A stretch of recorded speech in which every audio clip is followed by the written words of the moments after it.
Охо, бро, не деген образ? Сол, тура бір Майамиде отырғандай.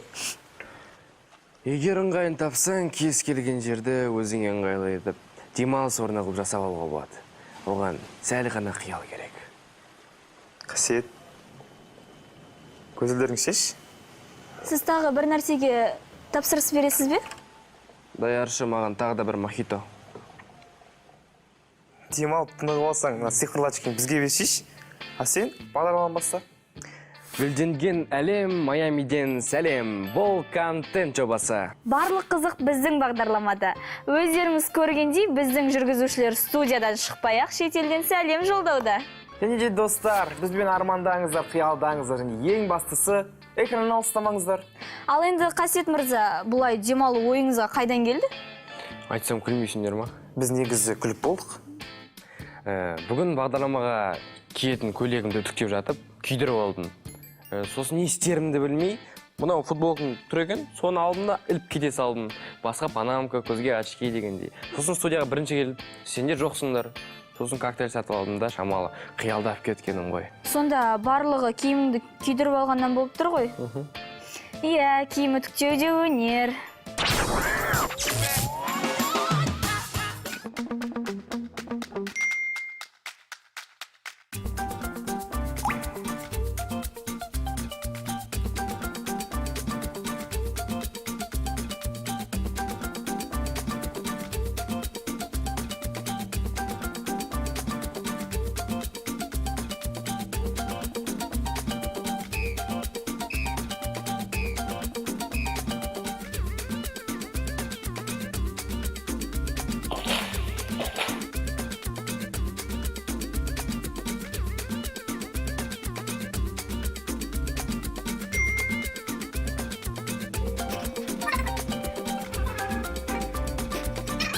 Мәшім ба?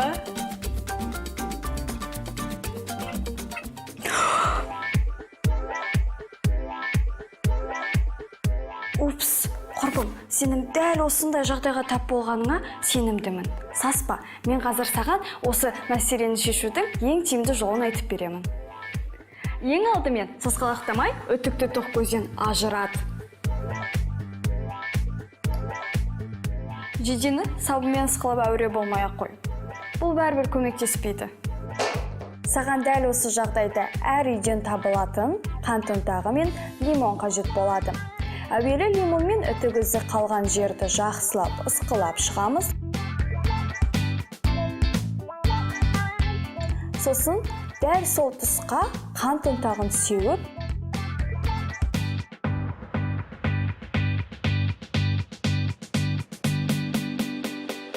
дақ түскен жерді бір-біріне үйкейміз.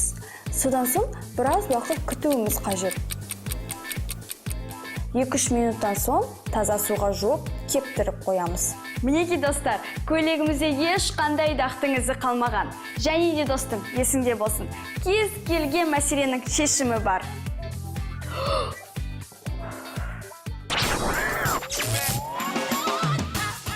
Достар, бүгін бізде қонақта өзі өнерлі отбасынан шыққан ағайынды жүгіністердің ортаншысы Мирас Жүгінісов. Бұра, қош келдің біздің студияға. Келдіңіз аға.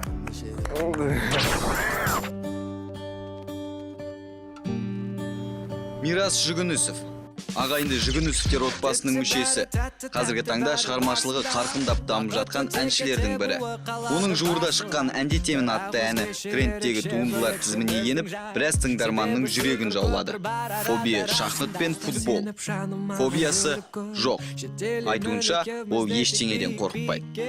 Түсініп ал, сезініп ал, менімен болады өмірің бал, қабылдап ал, оқынып ал, бұл жолы айтқаным келеді дәл. Себебі сені ғана шын жүрекпен сүйемін. сүйемін, сондықтан алыстамай жанымда қал. Қалайсың, көңіл күй қалай? Шүкір, жақсы. Өздеріңде? Бізбен ашық әңгіме айтуға дайынсың ба? Дайынмын. Бірінші сұрақ. Ағайынды жүгіністер ол топ па? Иә, отбасылық топ. Кішкентай кезімізден бәріміз өнерге жақын болып, сахнаға шыққаннан кейін енді өнерлі топ деп ағайындың тобы деп айтуға болады. Олар бәлкім қамалы, олар бәлкім қақпасы, ең алғашқы махаббаттың патшасы. Ересе мен еділді шатыстырып картаптан, ең алғашқы махаббат басталады партадан. Үйдің үлкен Рүстем, иә? Рүстем, мен, содан кейін Мұхаммедәли, кішкентай Альтаир. Жалпы топтың да үйдің де үлкен Рүстем, шетелдерге шығып өзінің бағын сынап жүр, иә? Өзінде ондай жоспар бар ма? Осы 2018 жылы ең бірінші өзінің байқауыма қатысқам. Оған негізі Рүстем бару керек болған. 3 күн қалғанда тамағы ауырып, сен барасың деді Грузияға. Сосын Грузияға мен барып, бас жүлде әкелдім. Құтты болсын. Шапалақтап қояйын. Рахмет. Сол бірінші байқауым. Одан кейін әлі алда байқаулар шығып жатса, әрине қатысам. Иә? Өзіңізді Сәкен Майғазиев сияқты сезінбейсіз бе? Жалпы енді ол да ортада тұрады ғой. Көбінесе ортада Мұхаммедәли тұрады, бірақ қазір оның бойы өскеннен кейін екеуміздің бойымыз бірдей болып қалды. Ортада қазір Рүстем тұрады, оның бойы кішкене қалып қойды бізден. Өзіңнің қоржыныңда неше әнің бар? 4 әнім бар. Біріншісі Сенімен, екіншісі Әндетемін, үшіншісі Мың есе деген Мұрат Қабыловпен шыққан әнім, және 4-шісі ол Оның дейтін жақында шыққан. Менің жаным сол, сүйген қызым ол, іздеп жүрмін ғой, жүрегіне жол. Қайткенде де көңілінің кілтін табамын, оның пәк күлкісінің себебі боламын. Анау, сіздердің аялаған астан деген әндеріңіз бар емес па? Аялаған астанамыз бар құсы басында, Қазақстан, ғажабыстан, бар достар қасында. Нұрын тасқан Қазақстан, бақытымыз расында, бағасын біл мұның тасыма. Соны Нұрсұлтан деп өзгертіп, қайта айту ойда жоқ па? Негізі айтуға болады, аялаған Нұрсұлтаным, бақыт құсы басымда деп. Бірақ білмеймін, ол ұят болады. Жаңа Нұрсұлтан деген ән шығармасақ, ол ойда бар негізі. Күтеміз онда. Қашан үйленесің және жалпы жүріп жүрген қызың бар ма? Үйленем дегенде ол туралы әлі ойламаппын. Бір 23-24-ке келгенде үйленуге болады. Қазір әлі ерте. Жалпы осы інілер ағадан қалған киімді киіп жүреді, көбісі. Сен осы Рүстемнің киімдерін киіп, сосын сахнаға шыққаның кездер болған жоқ па? Бізде көбінесе киімдеріміздің көбісі бірдейді, сахнаға шыққан кезде. Сол кезде мен Рүстемдікін киіп кетуім мүмкін, бірақ былай қалаға киетін киімдер болса, Рүстемнен сұрап кием, Рүстем менен сұрайды. Қазір үшеуміз бірдей болғасын, бәріміз бір-біріміздің киіміміз дейміз. Алдағы уақытта қандай жоспарларыңыз бар? Немен қуантасыз халықты? Мың есе деген әніме бейнебаян Мұрат Қабылов екеуміздің дуэтімізге осы жақында шығады деген ойдамыз, бейнебаян. Және жаңа әнім шығады, Сүйем дейтін. 25-імде мен қалай, 75-імде дәл солай дейтін. Сол ойда бейнебаяндар және жаңа әндер күтіңіздер. Сәттілік. Рахмет, Мирас. Осымен сұрақтар аяқталды. Ал енді бізге келген қонақтармен міндетті түрде ойнаймыз. Міндетті түрде. Дайын болсақ, ойнайсың ба? Дайын. Онда кеттік. Ойын шарты оп оңай. Күнделікті осы пайдаланып жүрген SMS бар емес па, сообщениялар.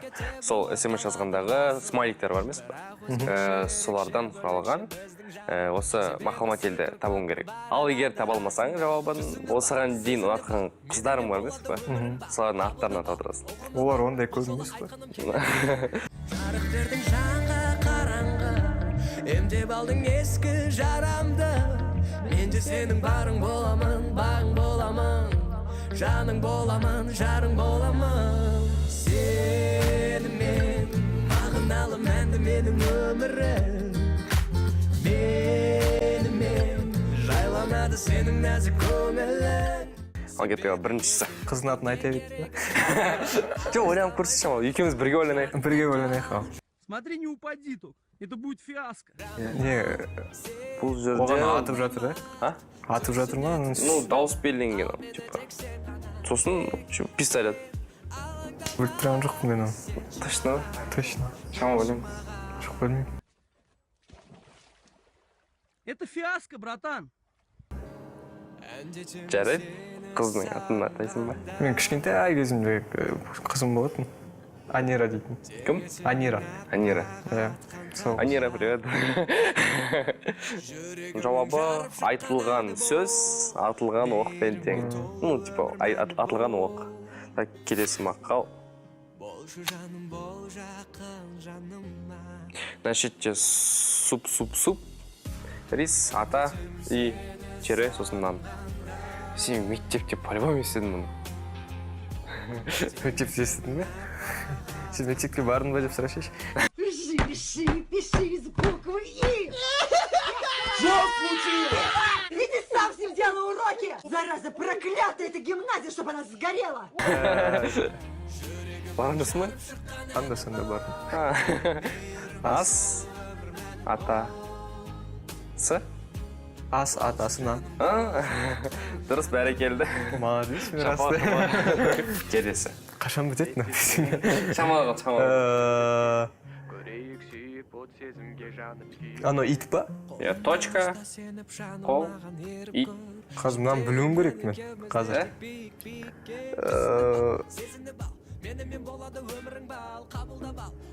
Жақсы ит өлгенін көрсетпейді. Ай, красавчик. Тамаша. Ал келесісі. Значит, көрініп тұр ма? Осы жерде не белгіленген? Адам, қол, ат, Қол. өтір, әйел. Қызымның атын айта берейін де. Ал енді, ладно, екінші қыздың аты. Екінші қыздың аты, ол... Аяулым. Аяулым. Қызым аз деп, көтеріліп баратыр, ойланып, қайсет бір-екі күштер білесің. Неше жаста? Осы жерде тоқтай қалайын деп. Онда бұйымтай өлең айтайық. Оның өлең айтып берсең. Әндетемінді айтайын? Әндетемін. Маған да ұнайды сол өлең.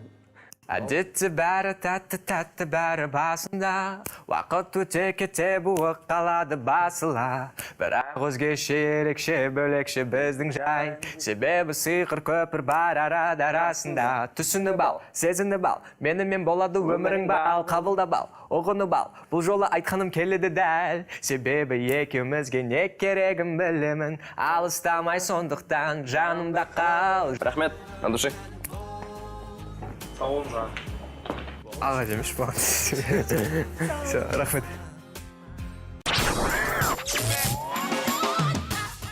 Достар, біз бағдарламаны жалғастырамыз. Мінекей жаз мезгілде келді. Енді суға шомыламыз. Жалпы жаз десе, әркімде әртүрлі ассоциация ғой. Біреулерге суға шомылу, біреулерге ыстық ауа райы. Синоптик ғалымдардың айтуынша биылғы жаз өте ыстық болмақ. Күн температурасы тіпті кейбір жерлерде 40 градусқа дейін барады. Ал ыстықтан қорғану үшін көлеңке киген жүру керек. Және ең басты бас киімді ұмытпау керек. Және ыңғайы келсе қара түсті киім кимеу керек. Өйткені қара түс күн тартады. Суды көбірек ішу керек. Сосын мен көзілдірікті қосатын едім. Бұл жай ғана әдемі аксессуар емес. Сонымен қатар бізді ең бастысы күннің сәулесінен қорғайды. Көзімізді. Әй, сол көзілдірікті танайтын кезде әр сатушының басын қатыратын сияқтымыз ғой.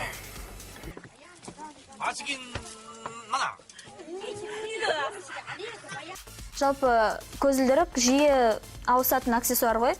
Оны кейде жоғалтып аламыз, кейде сындырып аламыз дегендей. Арушан, ол бағасына байланысты ғой. Көзілдірік қымбат болса, өмір ұмытпайсың. Если чё, я баха.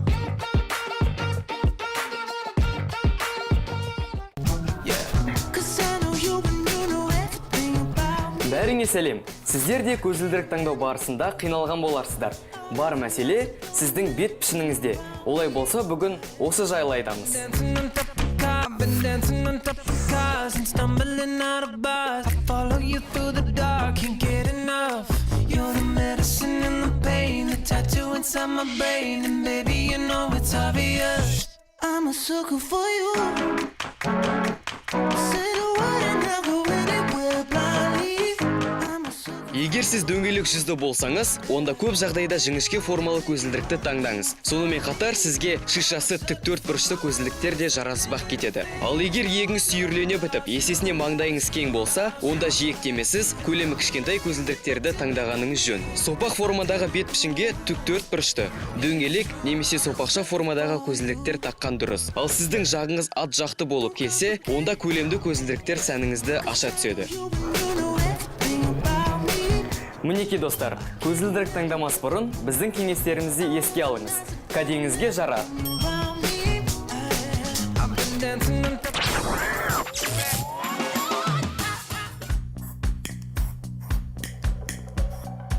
Рамазан, састы ғой, не істеп жатсыз, өртесіп ташетті. Кеше фаер-шоу көргем ғой. Отпен неше түрлі заттар жасайды. Састарды өртейтін не істейді? Сіз сонда бізге отпен шоу көрсеткің келіп отыр ма? Көрейін деген ғой. Дұрыстап үйрене алсам, сендерге фаер-шоу көрсетейін ба? Негізі сендер айтып отырған фаер-шоуды алғаш рет орта ғасырда көше артистері жасаған екен. Ал қазіргі таңда шоу артистерінің тіпті субкультурасы бар. Ал ендеше сол субкультураны өкілі Рамазан мырзаға кезек берейік та, фаер-шоу жасап бізге көрсетсін.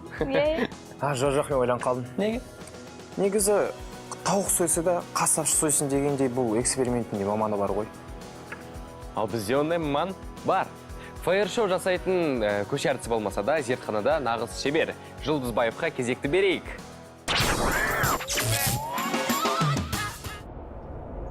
Бүгін әрі қызықты және өте қорқынышты эксперименттеріміздің бірі.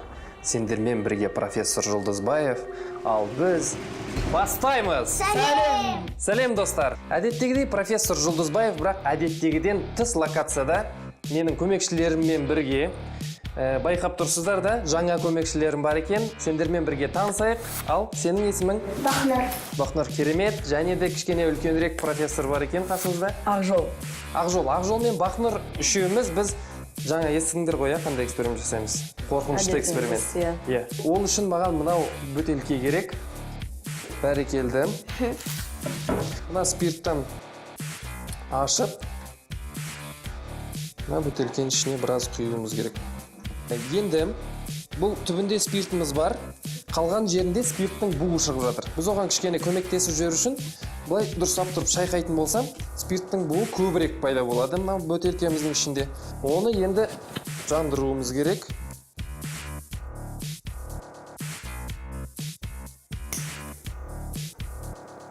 Маған сендердің көмектерің керек. Ол үшін экспериментті жүзеге асыру үшін сендер 3-ке дейін қаттырақ санауларың керек. Дайынсыңдар ма? Иә. Менімен бірге. 1, Қаттырақ. 1, 2, 3.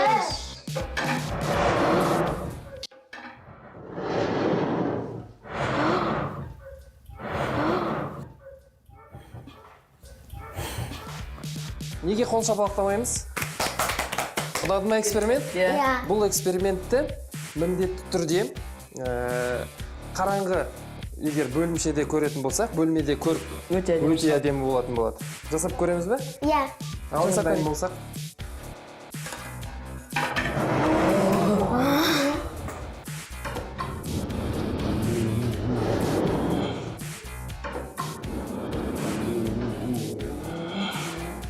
Біз бірақ мынаны айтуымыз керек, міндетті түрде бұндай эксперименттерді отпен ешқашанда ойнамау керек екенін білеміз. Тек қана профессор Жұлдызбаевтың зертханалық жұмысында ғана осындай қорқынышты да кішкене осындай эксперименттер жасалады. 1, 2, 3.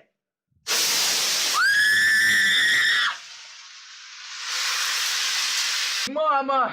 Что мне теперь, мамочка? Мама! Келесі экспериментке көшеміз бе? Көшейік. Оған жіп керек, дұрыс айтасың, және де мата, кішкене ғана мата. Көп мата бізге керек емес. Кез келген мата жарай береді бұл экспериментке. Енді бұл матамызды біз дұрыстап тұрып бүктеп, оның үстінен жіппен байлап бізге шар тәріздес ету керек оны.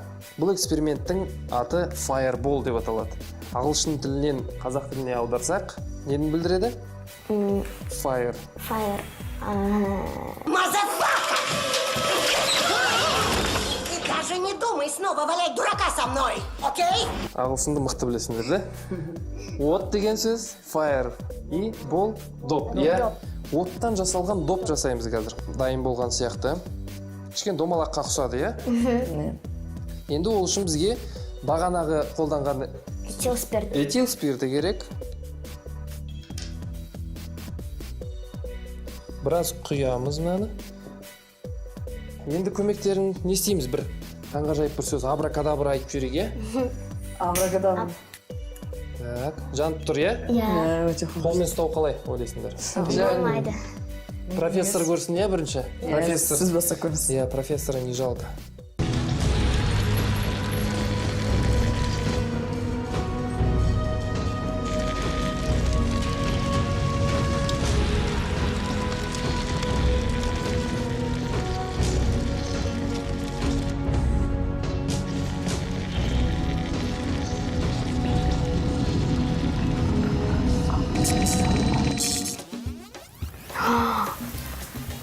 Оттың температурасы қанша градус? 1000 градус. Вон из класса! Мы здесь, чтобы учиться. 1000 градус температураны профессор өз қолмен ұстап тұр. Кішкене күйіп қалған сияқты, кішкене сездім. Бірақ ол ыстық күндері батареяны ұстайсыңдар ғой, сондай ыстық сияқты болып тұрады. Ал енді қалай ойлайсыңдар, сендер ұстап көре аласыңдар ма? Түрлерінен көріп тұрмын. Ақ жол ғана кішкене ұстай алатын сияқты. Ал қорқпасаң көр ұстап. Былай алақаныңа аласың, иә? Ыстық сезіп жататын болсаң басқа қолыңа. Қалай екен? Кішкене қолыңды алдыға қарай ұстаз, камераға көрсет, басқа көрермендер де көрсін. Жақсы ма? Өте қызық. Сен уәде бергенде бөтелкен жуға барасың. Біз екеуміз келесі бағдарламаға эксперимент ойластырайық, иә? Одан да қызығырақ бірдеңе болу үшін. Ал көрермендерімізбен қоштасайық. Сау болыңыздар.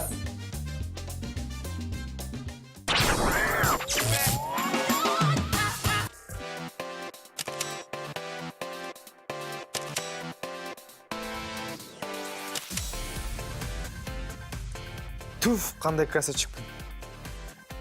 Осы қалай ойлайсыздар? Ер адамға су деген теңеуді қолданса дұрыс па? Негізі көп жағдайда ер адамдарға сымбатты деп айтады. Ал мен ер адамдарға қатысты сұлу деген сөзді көп естимін. Мысалға, Сәкен Сейфуллин. Сәкен Сейфуллиннің сұлу болғандығы соншалықты, мына мойнына әжім түспеген ғой. Жалпы, ол қалай десеңші, артына қараған кезде, ол мойнын ғана бұрмай бүкіл денесімен бұрылған екен. Охо, не деген ғажап адам болған? Соншалықты күтінген. Онда қасиет біз Сәкен Сейфуллин жайлы көп оқып, содан үлгі алайық та? Иә, ол кісідей сымбатты болсаң арман жоқ қой. Не ғой, жігіттер, сымбатты боламыз деп боянып кетпеңдер. Жоқ. Бірақ негізі бар ғой, нағыз ер жігіт майымбұлдан сәл әдем болса жеткілікті дегенді естігенім бар. Рамазан, не қылдың сен жаңа ғана? Еркектерді мақтадың ба, әлде мақтадың ба? Жоқ, қасиет, мен естігенімді айтып тұрмын, артық жаман ойым жоқ.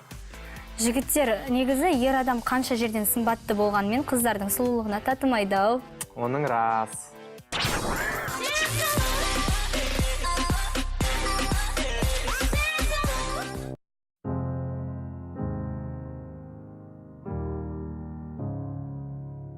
Hello, it's me.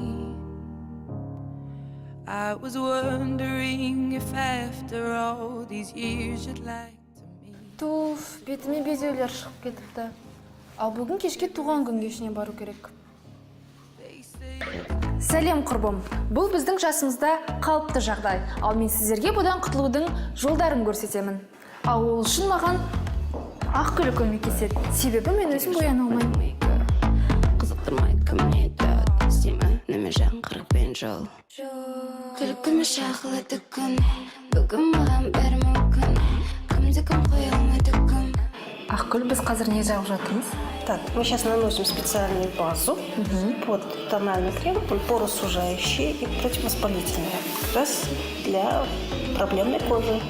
Біріншіден ол тұқым қуалайды. оның егер әке шешесінде туысқан арасында болса, ол балада да болады. Сосын екіншіден ол асқазан ауруынан болады. Асқазан ауруы бізде көбінесе фастфуд жегеннен, кола, напитка, газировка ішкеннен болады. Үшіншіден ол бізде гормоналды фон өзгереді ғой подростковый периодта. Сол кезде сол көбірек шығады.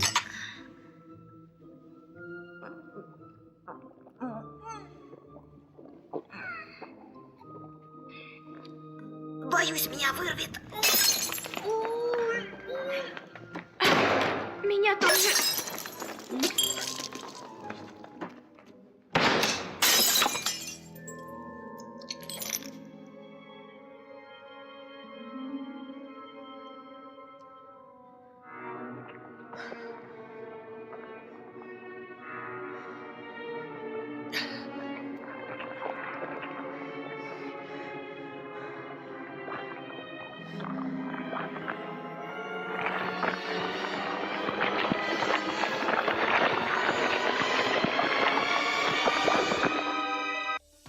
А был корректор. Каждый наложит прыщик, мы наносим корректор зеленый. Он мотивирует, прикрывает. Это все делается перед тональным кремом. Ал мен осы сәтті пайдаланып айтқым келеді. Проблемалы теріні өз бетінше емдеудің қажеті жоқ. Ол безеуді сығуға болмайды. Сыққан кезде біздің ішкі терінің астында тағы да ішке өткен кезде ол инфекция барып басқа жұқтырады и басқа безеулер пайда болады, одан да көп. Содан соң тыртықтар пайда болады. Ол асқынған түрінде біз уже системдік ретиноидтар береміз. Системдік ретиноидтар өте ағзаға олар қауіпті, кері әсерлері көп. Пайда болып жатқан уақытында тезірек келу керек. Ал біз қазір не жағамыз? Теперь после корректора, как мы наносим корректор, прикрываем наше покраснение и наносим тональный крем. Негізі біріншіден диета сақтау керек балдар. Сколько можно жать, сколько нужно жить, сколько нужно жать, я все живу. Біз кола дейміз, кола қазір бәрі ішеді, мода болып кеткен, қазір фастфуд, KFC жейді. Ол сразу біздің асқазанға барған кезде бізде нарушение береді. Содан кейін асқазан заура бастайды, сөйтіп безеулер пайда болады. Все, мы на этом завершили. Перекрыли все твои покраснения, прыщики. А я буду решать чистить свои кисти. Рахмет. Міне құрбыларым, мен бүгінгі кешке дайынмын.